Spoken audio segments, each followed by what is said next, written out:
Selamat datang di modul 5 pos 4 mesin CNC milling.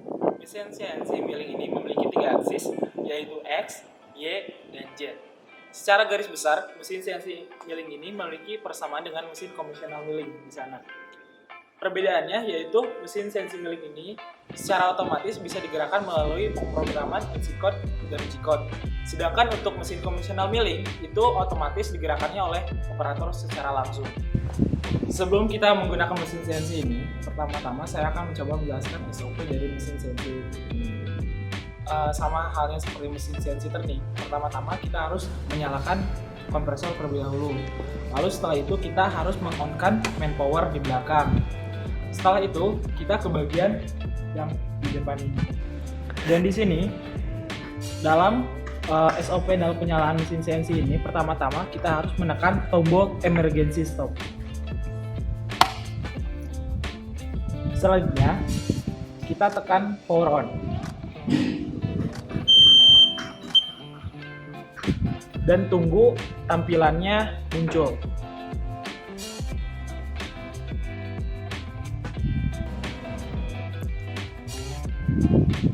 Setelah tampilan ini muncul, kita release emergency stop. Setelah itu kita bisa menyalakan lampu yang ada di bagian samping. Setelah itu, langkah selanjutnya kita tekan reset sebanyak 2 kali. Sehingga tulisan emergency stop ini hilang. Setelah itu, kita jangan lupa untuk menyalakan mesin CNC ini sebelum kita power up, kita harus menentukan rapid terlebih dahulu. Rapidnya sebanyak 5%. Lalu setelah itu, kita bisa menekan tombol power up. Maka mesin CNC kembali ke posisi coming tool.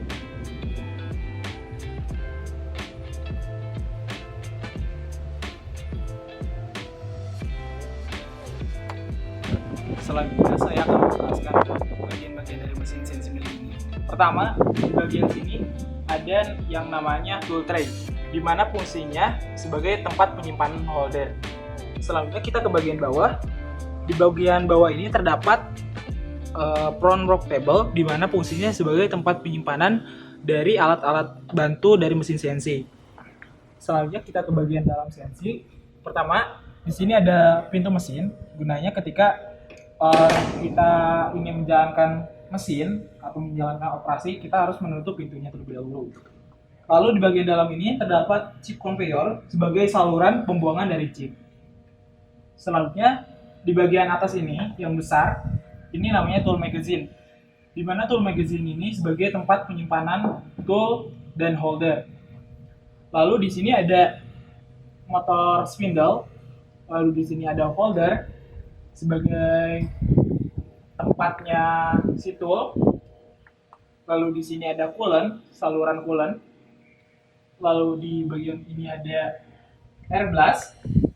Di sini ada vice, di sini ada meja kerja, dan selanjutnya kita ke bagian luar. Dan di bagian luar ini yang paling utamanya yaitu controller, dan di bagian ini juga bisa disebut sebagai remote jog.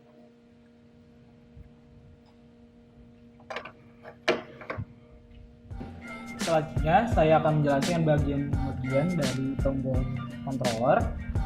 Di bagian pertama yaitu control pendant, di mana di bagian ini adalah tombol yang paling krusial, yaitu yang pertama power on. Power in ini sudah pasti yaitu untuk menyalakan mesin, power off untuk mematikan mesin, emergency stop dalam keadaan genting atau situasi darurat. Kita bisa menggunakan ini sebagai pemutus aliran listrik. Lalu handle jog ini bisa digunakan ketika kita ingin menggerakkan tool untuk bergerak sesuai arah yang kita inginkan.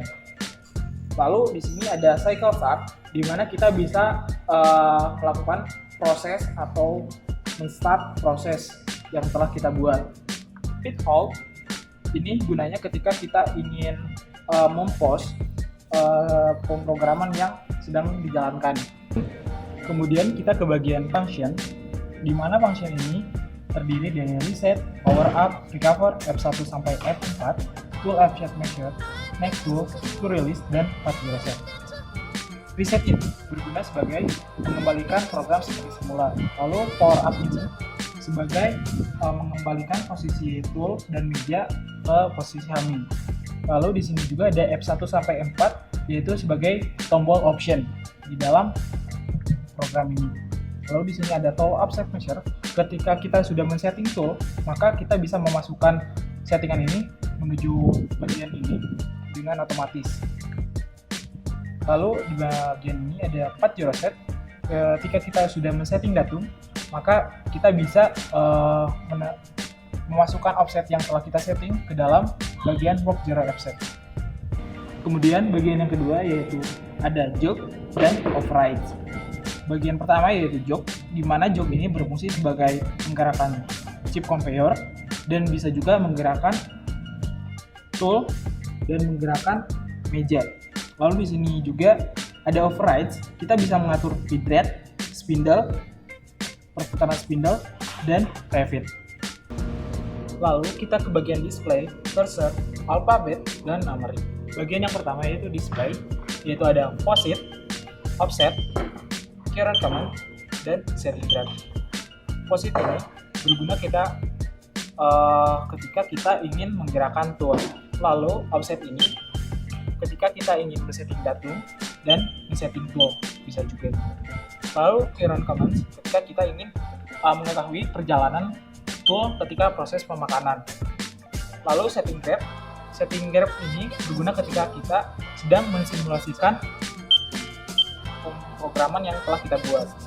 Lalu di bagian kursor ini kita ada tombol home, end, page up, dan page down. Gunanya ketika kita list program. Nah, di sini kita bisa mengendalikannya dengan cara memencet tombol up-nya, bawahnya, kanan. Atau kita ingin kembali ke posisi paling atas, kita bisa mengklik home, atau ingin ke paling bawah kita bisa klik end, atau pengen ke dalam satu page kita bisa page up atau page down. Lalu di bagian alphabet ini berguna ketika kita sedang mengedit program, dan numerik juga hampir sama dengan alphabet. Dan ada juga tombol right enter untuk memasukkan codingan yang telah kita buat. Selanjutnya kita ke proses pacing. Ada 4 hal yang harus kita perhatikan, yaitu setup material, kedua pemilihan program dan pembuatan program, yang ketiga PTO atau program tryout, yang keempat simulasi dan eksekusi. Karena ketiga hal tersebut telah dilakukan, maka kita ke step yang terakhir, yaitu eksekusi. Pertama-tama kita klik MDI, lalu kita pilih tool yang akan kita inginkan, yaitu tool nomor 15. Lalu kita pilih ATC. Nah, setelah itu tool akan berganti secara otomatis. Selanjutnya kita akan menggerakkan spindle dengan cara mengklik M03.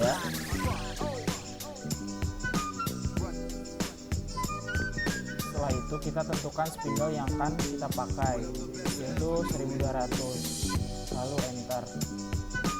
Maka codingan yang telah kita buat akan muncul di atas. Lalu kita bisa cycle start dan spindle akan bergerak.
Sekian dari modul 5. Sampai jumpa di modul berikutnya.